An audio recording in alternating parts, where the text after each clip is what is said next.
गाजीपुर से Aditya Kumar senior crime reporter की खास रिपोर्ट। एसपी साहब रामपुर माझा थाना आया चर्चाओं में, न्याय के लिए दर दर भटक रहा है रिटायर्ड फौजी।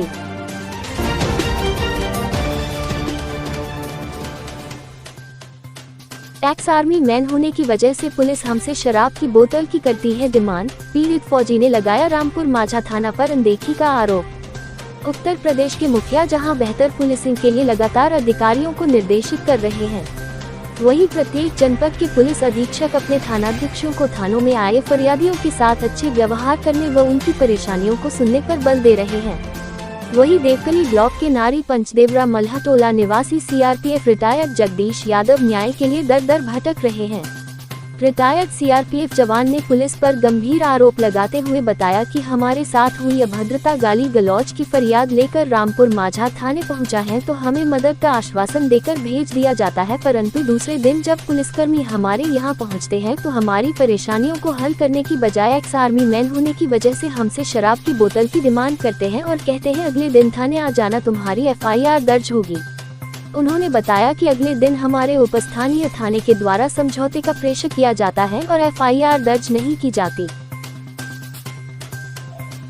जनपद गाजीपुर के देवकली ब्लॉक अंतर्गत आने वाले मल्हाटोला ग्राम सभा से एक वरिष्ठ नागरिक हमारे साथ मौजूद हैं। ये आर्मी से रिटायर्ड भी हैं। कुछ इनकी समस्याएं हैं जो पुलिस विभाग से जुड़ी हुई है, इनके जो अगल बगल के लोग हैं, जो इनके पटीदार हैं, इनके साथ जुड़ी हुई है। लगातार इन्हें प्रताड़ित किया जा रहा है। क्या नाम है आपका? जगदीश सिंह यादव। जगदीश सिंह यादव जी, कितनी उम्र हो गई है आपकी? हमारी 73.5 साल। 73 साल। कहा जाता है कि आप आर्मी से रिटायर्ड हैं। कहाँ काम करते थे आप? मैं CRP में नौकरी किया 35 साल जी, और 2006 में रिटायर है। यानी कि CRPF में आप नौकरी कर चुके हैं, आज कार्यरत हैं, कार्य से निवृत्त हो चुके हैं। क्या समस्याएं हो रही हैं आपको, क्या दिक्कतें आ रही हैं? हमारे साथ यही दिक्कत है कि हमारे पड़ोसी जयवीर और शक्ति प्रकाश, जयवीर BSF में नौकरी करते हैं, आते हैं छुट्टी तो हमारे साथ कुछ न कुछ वारदात करते हैं। इसी प्रकार की वारदात हमारे साथ 21/1/23 को हुई, जिसमें हमारे साथ हमारे घर में हमारी पत्नी दो ही रहते हैं। हमारे साथ मारपीट किए जयवीर और शक्ति प्रकाश। हमारे घर में रखा सामान भी कुल्हाड़ा उठा के ले गए, हमारा पेड़ काट दिए, जान से मारने की धमकी दिए हमको। जयवीर और सत्य प्रकाश, तो ये आपके पड़ोसी हैं? नहीं, सत्य प्रकाश नहीं, शक्ति प्रकाश। शक्ति प्रकाश, हाँ। तो ये आपके पड़ोसी हैं? पड़ोसी भी है और भतीजे भी हैं। मारपीट किया तो इसकी शिकायत आप नहीं की है? रामपुर माझा थाने में FIR दर्ज करने के लिए प्रार्थना पत्र दिया। आपको बता दें कि जनपद में एक नए थाना का सृजन हुआ जिसका नाम है रामपुर माझा, तो उसी थाने में ये अपनी फरियाद लेके गए। क्या हुआ वहाँ गए तो आप?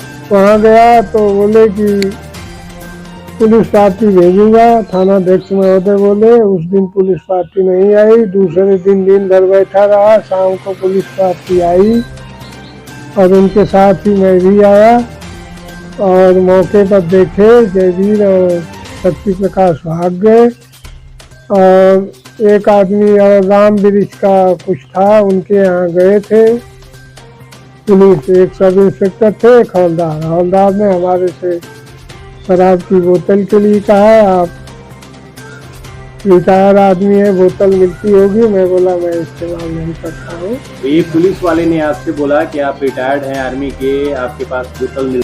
इस वक्त रामपुर माझा थाने में जो SHO है, जो थानाध्यक्ष है, उनका क्या नाम है? संतोष कुमार राय। तो संतोष कुमार राय के जानकारी में ये सारी चीजें हुई। हाँ, उनकी जानकारी में जो है ये कहा गया कि FIR दर्ज करेंगे, लेकिन FIR दर्ज नहीं हुई। उनकी जानकारी में पुलिस वाला आता है, आपसे शराब की बोतलें मांगता है, सारे कुछ उनकी जानकारी में ही होता है। तो जब आपको राहत नहीं मिली तो आगे आपने क्या किया? हमने पुलिस अधीक्षक महोदय के पास गाजीपुर गया और वहाँ पर प्रार्थना पत्र दिया। प्रार्थना पत्र है आपके पास जो आपने दिया? हाँ, मेरे पास है। दिखाएंगे? हाँ, दिखाऊंगा। दिखाइए। ये आप देख सकते हैं, श्रीमान पुलिस अधीक्षक महोदय को संबोधित करते हुए इन्होंने प्रार्थना पत्र लिखा हुआ है। क्या हुआ उस दिन जब आप गए तो थाना जो एसपी ऑफिस में गए आप, तो अधीक्षक महोदय से मुलाकात हुई आपकी? अधीक्षक महोदय नहीं थे, दूसरे अधिकारी महोदय थे जी। और उनका नाम नहीं जानता, सीओ सिटी रहे होंगे या कोई साहब रहे। ठीक है, तो क्या क्या मिला आपको? उन्होंने सांत्वना आश्वासन दी मिला आपको कि FIR दर्ज हुई है, FIR दर्ज हो जाएगा। लेकिन FIR आपका दर्ज हुआ? नहीं हुआ। आगे क्या हुआ? आगे फिर उसके बाद हमने ये प्रार्थना पत्र दिया माननीय मुख्यमंत्री को और भी जगह दिया, जिसका पोर्टल पर IGRS दर्ज हुआ और उसकी जांच का आदेश। क्रमवार देखा जाए तो ये तकरीबन 10 की संख्या में लोगों को भेजा गया है जो बड़े अधिकारी हैं। यहाँ तक कि माननीय जो हमारे मुखिया हैं उत्तर प्रदेश के योगी आदित्यनाथ जी, उन्हें भी भेजा गया है, यानी मुख्यमंत्री को भी भेजा गया है, श्रीमान पुलिस महानिदेशक, श्रीमान उप महानिरीक्षक, सारे अधिकारियों को भेजा गया है। यहाँ तक कि जो DM है गाजीपुर की और जो अधीक्षक हैं उन्हें भी भेजा गया है। उसके बाद क्या हुआ, कैसा रिजल्ट मिला आपको? कोई कार्रवाई हुई, FIR हुआ आपका? उसके बाद माननीय मुख्यमंत्री महोदय के कार्यालय से जांच का आदेश हुआ, पोर्टल पर दर्ज हुआ IGRS और वरिष्ठ पुलिस अधीक्षक को जांच का आदेश दिया गया, जहां वरिष्ठ पुलिस अधीक्षक महोदय CO सिटी को जांच करने के लिए निर्देशित की। तो जांच आपकी कंप्लीट हुई? जांच कंप्लीट क्या हुई, सारा उसमें गलत और मंदग्रंथ कहानी बना के हमारी पत्नी के नाम से जो खेत है उसको पैतृक संपत्ति बता के और पैतृक संपत्ति बंटवारे का विवाद दिखा करके जी। हमारा ये निस्तारण कर दिया गलत तरीके से, और हमको 73.5 वर्षीय वरिष्ठ नागरिक के ऊपर 107 और 116 की धारा लगा दी गई।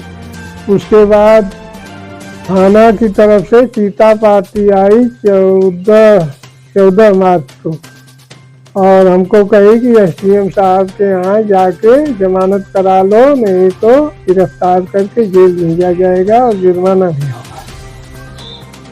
देख सकते हैं हम एक 73 वर्षीय वृद्ध व्यक्ति जो आर्मी से रिटायर्ड है, जो वरिष्ठ नागरिक की श्रेणी में आता है, उसके ऊपर 107-16 की धाराएं लगाकर चालान कर दिया जाता है। उसको बोला जाता है कि SDM की अदालत में जाओ और अपनी जमानत करवाओ।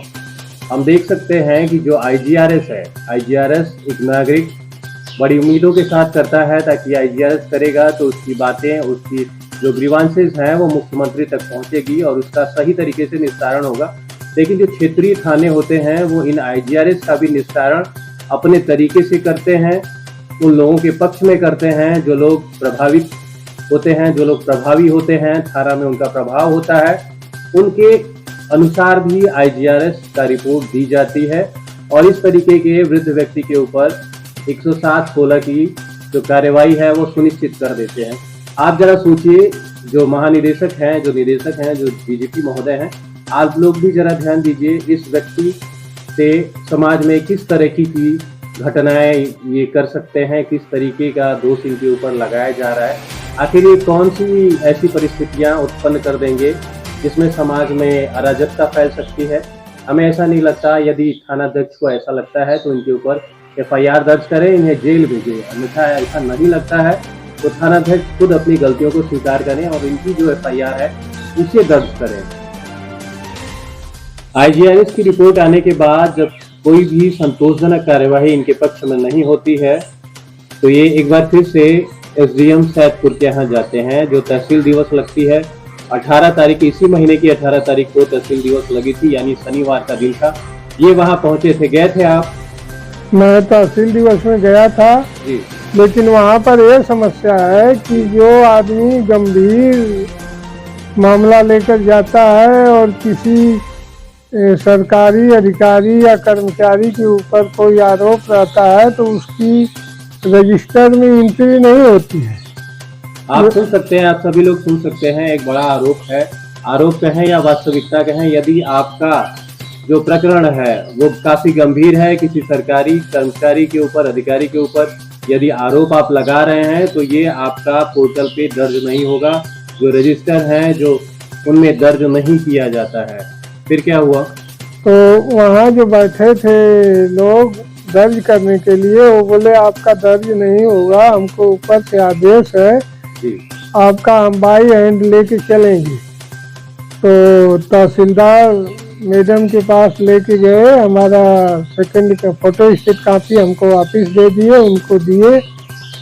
तो उन्होंने तो ठीक सांत्वना दी और उन्होंने श्रीमान एसडीएम महोदय को हमारा एप्लीकेशन पकड़ाया। एप्लीकेशन पढ़ के एसडीएम महोदय बोले ये पागल व्यक्ति है, इसको बाहर निकालो। तो मैंने कहा श्रीमान ये तो तहसील दिवस है, इसमें तो आप सुनेंगे हमारी। तो बोले कि क्या सुनूं, कहाँ भेजें इसको? मैं बोला एसपी साहब के यहाँ भेज दीजिए। तो बोले हमारे से सीनियर अधिकारी हैं। तो मैं बोला क्षेत्राधिकारी महोदय के पास भेज दीजिए। तो बोले क्षेत्राधिकारी जांच कर दिए तो मैं उनके पास कैसे भेजूँ? तो मैं बोला थाने में भेज दीजिए। तो बोले वहाँ कैसे भेजूँ? तो हमने कहा हमारा एप्लीकेशन वापस कर दीजिए। तो बोले वापस कैसे करूँ? वापस भी नहीं किए और उन्हीं के पास है, लेकिन वो तहसील दिवस वाला पोर्टल पर दर्ज नहीं होगा ना तो है। सरकारें तहसील दिवस और थाना दिवस जैसे महत्वपूर्ण दिवसों को, महत्वपूर्ण दिनों का आयोजन सिर्फ इसलिए करती हैं कि जो नागरिक हैं, जो आम नागरिक हैं, जिनकी पहुंच हर जगह नहीं हो पा रही है, वो उस निर्धारित दिन पे वहां पहुंचते हैं और अपनी समस्याओं को जाहिर करते हैं ताकि उनका समाधान हो सके। लेकिन यहाँ पे जब एक 73 वर्षीय व्यक्ति समाधान दिवस में जाता है, सब माफ करिएगा, तहसील दिवस में जाता है, तो उसे आने पर कुछ लेन देन कर दिया। आपको कैसे मालूम कि लेन देन कर दिया? हमको पता चला कि आए थे। हाँ। तो लेन देन का तो आपने नहीं देखा? देखा तो नहीं, लेकिन हमको अंदाजा है ना कि हो गया। उससे पहले कहते थे कि लिखा जाएगा। हाँ। और जब ये गए तो जाते समय हमसे मिले थे रास्ते में। जी। तो उसके बाद सचिव साहब बोलने लगे समझौता करो। हमने कहा नहीं करेंगे। यानी आपको सुबह बुलाया था एफआईआर दर्ज करवाने के लिए, लेकिन जब आप गए तो आपने देखा कि जिस व्यक्ति ने आपके साथ मारपीट करी वो थाने से लौट रहा था। हाँ। और जब आप थाने में पहुंचे तो आपकी एफआईआर दर्ज कराने के बजाय आपसे कहा गया कि समझौता कर लो। हाँ। ठीक है। तो हमने मना कर दिया। तो मैं बोला कि हमारे